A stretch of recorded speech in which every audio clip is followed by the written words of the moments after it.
So Bryan, we've been here chatting about your work, and I'm just kind of curious.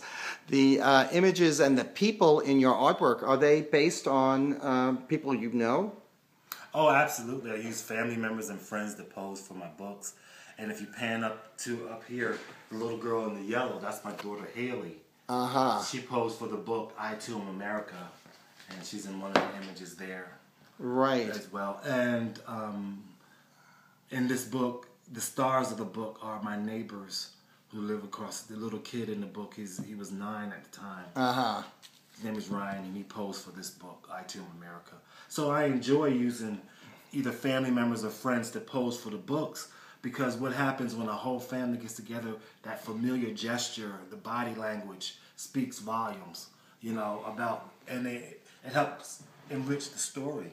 I mean, it really just, they do different things that I would never ask them to do. Not outlandish stuff, but just really quirky little subtle things that they do with their body language and gestures that is just so wonderful, and it feeds often into the storyline.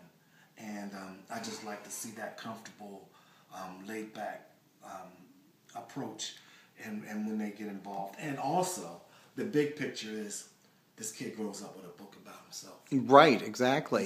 That's an amazing feat. Now, in Knock Knock, the boy in Knock Knock appeared in this boy in Knock Knock appeared in this book that I'd done 10 years ago with Nikki Grimes, called Welcome Precious. He was an infant at the time. Both his mother and father, his whole family unit, they're in both books.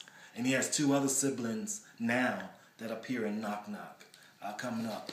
That's the kind of things. These were friends of mine, and they had a newborn at the perfect time when Nikki and I did this book. It was about a family welcoming their new child into the world, right, and explaining and expressing all the things that that's exciting in their world. So it was just a perfect time, and I thought it was very fitting to come back to them with a very different story about Knock Knock. But I want them to grow up, the kids to grow up, and knowing that they are seen in so many different ways. And picture books are so powerful. And I think as they grow up, they appreciate it even more. So the mother in Knock Knock is the same mother as in Welcome, and father in Welcome Precious. But very different types of stories, but it's interesting, and I think that people that read the books will find that very interesting.